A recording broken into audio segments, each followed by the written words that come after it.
बोलो दुर्गा भवानी माता की जय। बोलो समतानंद दुर्गा भवानी माता की जय। అమ్మవారి శరణాగతి ఉత్సవాలు అమ్మ యొక్క దయతో చాలా ఆనందంగా ప్రారంభమయ్యాయి. మరి ఇవాళ ఉదయం అమ్మవారికి ప్రతీకగా త్రికలశాలు స్థాపనతో చక్కగా ఈ రోజు బాలత్రిపుర సుందరి అమ్మవారి అవతారంలో చక్కగా బీజాక్షర సహితంగా 1000 నామాలతో లలితా సహస్రనామ కుంకుమార్చన పూజ అందుకున్నారు. ఇలా రోజుకు అలంకారంలో ప్రతిరోజు కూడా మనందరితో అమ్మ ఈ 9 రోజులు కూడా ఆరాధనలు అందుకుంటారు. మరి ఈ సంవత్సరం పగులు మిగులు తిథులు పట్టణంలో ఇంచుమించుగా 10 రోజులు పూజలు జరుగుతాయి. దుష్ట నివారణి దుర్గా మహాయజ్ఞం అని పేరుతో దుష్టత్వం అంటే చెడు ఏదైనా కానీ అది మనలో స్వభావాలే కావచ్చు, అవి మన పరిస్థితులే కావచ్చు, అది వ్యక్తులే కావచ్చు, వీటన్నింటినీ కూడా నాశనం చేసేటువంటిది దుర్గతి నాశిని దుర్గా. కాబట్టి యజ్ఞాన్ని మనం చేసుకుంటాం. చక్కగా అందరూ కూడా అదే రకమైనటువంటి భక్తి విశ్వాసాలతో అమ్మవారిని మనం ఆరాధన చేసుకోగలిగితే మనకి చెప్పారు మార్కండేయ పురాణంలో ఏమని, శరత్కాలే మహాపూజ క్రియతే యస్య వార్షికి తస్య మమైతాన్ మహత్యం శ్రుత్వా భక్తి సమన్విత అని చెప్పారు. అంటే సంవత్సరంలో వచ్చేటువంటి ఆ శరత్ ఋతువులో ఆ వచ్చినటువంటి ఆ నవరాత్రి ఉత్సవాల్లో ఆ సమయంలో ఎవరైతే అమ్మవారిని వేడుకుంటారో ఆ భక్తులందరికీ కూడా అమ్మవారు భరోసాగా ఉండి వారు వేసే ప్రతి అడుగులో కూడా తాను ముందుండి వారి జీవితానికి ఏ రకమైన కష్టము లేకుండా దయచూస్తుంది. ఒక కష్టాలు వచ్చినప్పటికీ కూడా ఆమె వారికి అండదండగా ఉంటుంది అని చెప్పి ఆఖరికి శ్రీరామచంద్ర ప్రభువు కూడా అమ్మవారి నవరాత్రులు చేశారు. శ్రీకృష్ణ పరమాత్ముడు కూడా అమ్మవారిని ఆరాధన చేశారు. అటువంటి గొప్ప శక్తివంతమైనటువంటి దేవత అమ్మ మనందరిపైన కరుణ కురిపించి మరి సమతానంద స్వామి వారి యొక్క సంకల్పంలో మరి చక్కగా మన థామస్పేటలో అమ్మ మనందరినీ కూడా కాచి కాపాడుతుంది, మనందరినీ రక్షిస్తుంది. అందుకు చక్కగా మనందరం కూడా అమ్మవారి కృతజ్ఞతతో ఈ యొక్క ఆరాధన చేసుకోవాల్సిన అవసరం ఉంది. మీరు గమనించండి, చాలా గొప్పది ఏంటో తెలుసా, సచాంబ రమావాణి సవ్యదక్షిణ సేవిత అంటారు. సచాంబ రమావాణి సవ్యదక్షిణ సేవిత అంటే అమ్మవారికి ఎడమ పక్క కుడి పక్క లక్ష్మీ అమ్మవారు సరస్వతి అమ్మవారు ఎదురు ఉండి అమ్మకి చామరాలతో విసురుతూ సేవలు చేస్తుంటారు. అలాంటి అమ్మ కూడా ఏమి తెలుసా, సువాసిత్యక్షర ప్రీతాయే నమః అంటే ఎవరైతే నిన్ను ముత్తైదులు ఉంటారో వారు చేసిన ఆరాధన అమ్మకు చాలా ఇష్టం అంట. అంటే లక్ష్మీ సరస్వతి తను ఆరాధించినా కూడా తన ఇష్టం ఏమి, సువాసన యొక్క పూజ. అందుకనే చక్కగా మనం ఆ ముత్తైదుతనాన్ని మాకు ఇంకా ఆ సౌభాగ్య లక్షణాలు బాగా ఉంచామని అడిగేదానికి మనం ఇంకా కూడా కుమార్తె చేసుకోవాలి. అమ్మకి ఇంకేం చెప్పారు అందులో, నాద రూపిణ్యే నమః, నాద ప్రియాయే నమః. నాదం అంటే ఏమిటి, సంగీతము. అమ్మకి ఏమి ఇష్టమట. అందుకనే అమ్మకి ఆ రకమైన సేవ చేయడానికి ఎవరు ఉంటారట, శివుడు వారు నాట్యం చేస్తాడట, బ్రహ్మగారు గానం చేస్తాడట, విష్ణు గారు వాద్యం చేస్తాడట. అంత గొప్ప సేవలు దేవతలే అమ్మ చేసిన మనం అంటే ఇష్టం. ఎందుకు, మనందరం కూడా ఆమె బిడ్డలం కాబట్టి. అందుకు మనందరికీ కూడా స్వామి ఒక అలవాటు చేశారు, స్వామి గారిని అమ్మగారిని. ఏమిటి, కాకపోతే ఇప్పుడైతే కొద్దిగా హంగామా ఉంటుంది మన దగ్గర, కొద్దిగా అంత మ్యాజిక్లు జిమ్మిక్లు ఉంటాయి. అంటే ఇప్పుడు కాలంలో అలా ఉంటేనే భక్తి. ఇప్పుడు దేవుడైనా సరాసరి సింపుల్ వచ్చేసాడు అనుకో, కొద్ది హడావిడిగా ఆడపాటికి వచ్చాడుకో, చాలా గొప్ప దేవుడు, పవర్ఫుల్ గా.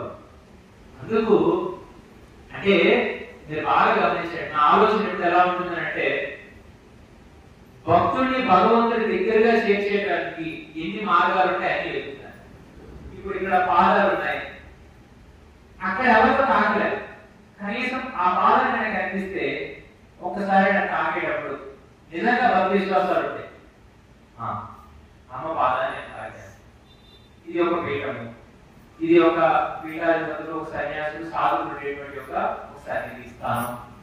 ఇక్కడ వారి యొక్క సాధన శక్తి, వారి యొక్క ధారణ, వారి యొక్క అనుష్ఠాన బలం వల్ల ఇక్కడ ప్రతి అనుభవం కూడా శక్తివంతమే. కాబట్టి ఈ సన్నిధిలో ఒక్కొక్క క్షణం అమ్మ పాదాన్ని తాకిన మన పుణ్యమే కదా కొంతమంది భక్తులు అనుకుంటారు. అందుకు నేను ఒకటి బాగా గుర్తుపెట్టుకుని అందుకు విషయం చెప్తాను. నాకు దోషిడి ఎక్కువ అంటే బాగా పట్టింపులు అన్నమాట, మామూలు పట్టింపులు కాదు. మనం గమనిస్తే పూజలు కొంటాం బయట, 20 రూపాయలు సెట్ అది. ఎంత కొబ్బరికాయ కాదు, కొబ్బరికాయ వేయాలంత పలు పొట్టుకాయలు పసుపు కుంకుమ, తర్వాత ఏమో అది ఎగిరితే చూసేలో పారిపోయి కర్పూరం పిల్ల. ఇక ఆ వాసన తీరిస్తే ఎక్కడ లేనంతకి కూడా ఆ ముగ్గులో జలుబు వచ్చేటువంటి ఒక అగరబత్తులు ఇటువంటివి ఉంటాయి. దీనివల్ల మీరు గమనించండి, నేను పూజ చేసుకున్నప్పుడు వాడి ప్రతి వస్తువుని ఎలా ఆలోచిస్తానంటే మన కోసం ఖర్చులు పెట్టుకునేటప్పుడు మనం ఎక్కడ రాజీపడం, దేవుడి దగ్గర వచ్చేటప్పుడు మాత్రం వేలాలు కావాలి. అక్కడ మనం అలా చేయడానికి లేదు అని చెప్పి నేను ఎందుకు ఏం ఆలోచిస్తానంటే మనం ఎంత సదుపాయంగా ఉన్నామో దైవానికి కూడా అంతే రకమైన వైభవం దక్కాలి అనుకుంటాం. అందుకు మీకు ఉదాహరణ గమనిస్తే మీరు వాటిని కుంకుమంతా కూడా మనం తయారు చేయించింది, అది నాణ్యమైంది. ఇక నేను అక్కడ వెలిగించే ఒక ఊదుతు కూడా 6 రూపాయలు ఒకటే. అంటే ఏ స్వామి దరిద్రం పెడితే నా భక్తి అంటే నేను అనేది అది కాదు. బయట సమాజంలో వ్యక్తుల యొక్క మనసులు కూడా కల్తీ అయిపోయి కాబట్టి వస్తువులు కూడా కల్తీ. ఆ కల్తీలో మనం తెలిసి తిరిగి చేయడం వల్ల కూడా అపరాధం అవుతుంది. కాబట్టి మీరు ఒక పని చేయండి, మీరు అరటి పనులు కొబ్బరికాయలు ఏది పడి రాకపోయినా పర్వాలేదు, మీకు ఇక్కడ పేరంలో కావాల్సిన 2 ఒకటి కుంకుమ, మంచిది ఎక్కడ ప్యాకెట్ కుంకుమ దొరుకుతుంది, ప్యాకెట్స్ 10 రూపాయలు దొరుకుతాయి, అవి తెచ్చుకోండి. లేదు అంటారా ఈ ప్యాకెట్ కొనుక్కోండి. కొనుక్కొని వచ్చిన తర్వాత అక్కడ యజ్ఞం అవుతుంది, అక్కడ ఎవరు చేస్తారో వారికి ఇచ్చేయండి. మీకు ఇక్కడ పేరంలో 2 జరుగుతాయి. కోరికలన్నీ కుంకుమ రూపం అమ్మవారు కాలు దగ్గర పెట్టేస్తాం, కర్మలన్నీ సన్నదల రూపంలో యజ్ఞంలో కాలు చేస్తాం. ఇదే పీఠంలో జరుగుతుంది. అందుకు ఆ రకంగా మీరు చేసుకుంటే అది నాకు తృప్తినిస్తుంది. మీరు అయితే మంచి కుంకుమ తెచ్చుకోండి, లేదా చక్కగా నెయ్యి ఆవు యజ్ఞంలో ఉంటారు కాబట్టి కొద్దిగా, లేదా ఇప్పుడు మీకు ఒక రోజు కొబ్బరికాయ ఎంత ఉంటుంది, కొబ్బరికాయ రోజుకి మీరు ఒక్క తెచ్చుకోవడం మీకు అలవాటు. రోజుకు ఒక కొబ్బరికాయ అంటే మీకు 9 రోజులు వేసేది కూడా ఒక 300-400 అవుతుంది. దాని బదులు రోజు 30 ఒకే సేకరించుకోండి. మీరు మళ్ళీ 9 రోజులు ఏం తేవకల్లా, కానీ ఏదో రోజు మాత్రం ఒక 1/2 కేజీ 1/4 కేజీ తెచ్చి నెయ్యి వేసేసేయండి. అది ఇంకా తృప్తి ఉంటుంది మీకు. అంటే ఆ తృప్తి మీకు కనిపిస్తుంది, ఓకే నేను ఇచ్చినటువంటి ద్రవ్యం అక్కడ యజ్ఞంలో వాడబడుతుంది. ఆ రకంగా మీరు తృప్తిని పొందుతారు. ఏమంటారు? చక్కగా అమ్మకి ఏం ఇస్తున్నాం ఇందాక నాగప్రియ. అందుకు దుర్గాపీఠానికి అలవాటు ఏంటి, అమ్మని మంత్రాల కంటే పాటలతోనే ఆరాధన చేసే అలవాటు సంతాన స్వామి దగ్గర నుంచి అది మనకు ఉంది. చక్కగా మనం కూడా అమ్మ సంకీర్ణం చేద్దాం. శ్రీ దుర్గా పీఠంలో వెలసిన మా దుర్గమ్మ, శ్రీ దుర్గా పీఠంలో వెలసిన మా దుర్గమ్మ, శ్రీ దుర్గా పీఠంలో వెలసిన మా దుర్గమ్మ, శ్రీ దుర్గా పీఠంలో వెలసిన మా దుర్గమ్మ, సురను మాడే దుర్గమ్మ దుర్గమ్మ, సురను మాడే దుర్గమ్మ దుర్గమ్మ, దుర్గాను చేసే మోమాయమ్మ,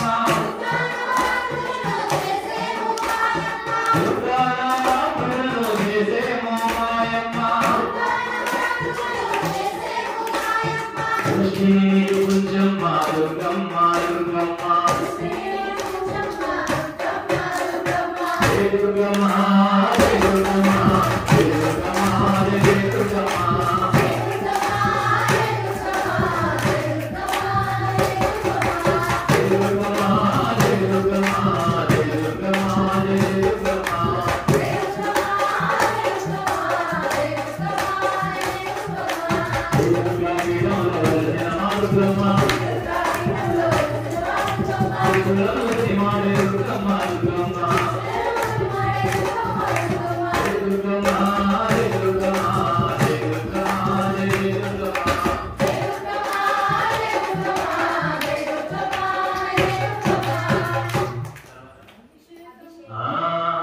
అభిషేకములు నీకే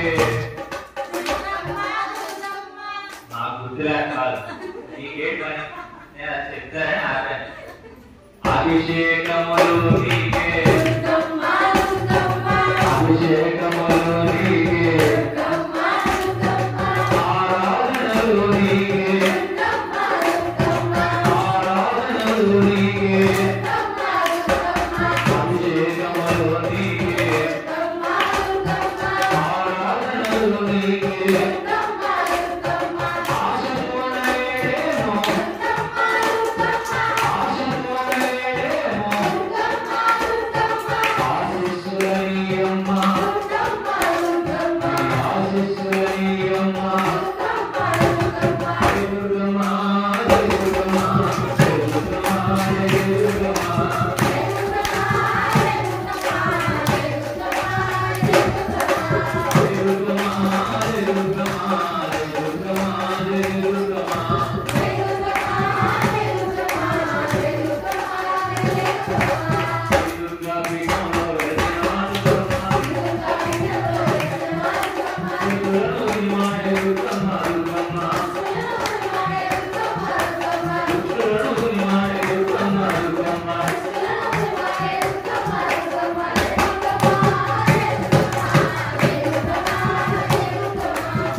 సంకీర్తనలు నీకే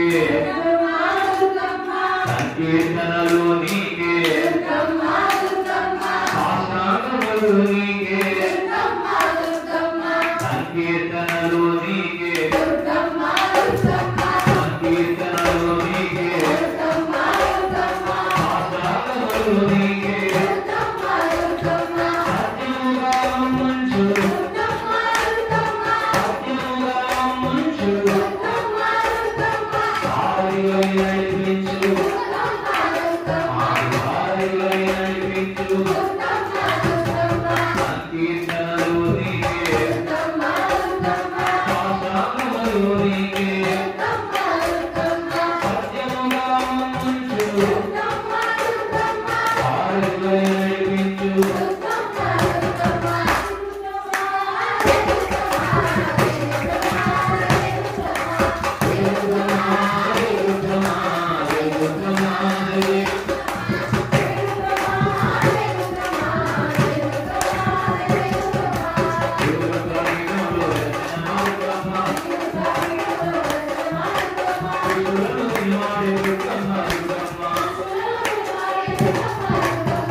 వెలసిన మా దుర్గమ్మ దుష్టులను దునిమాడే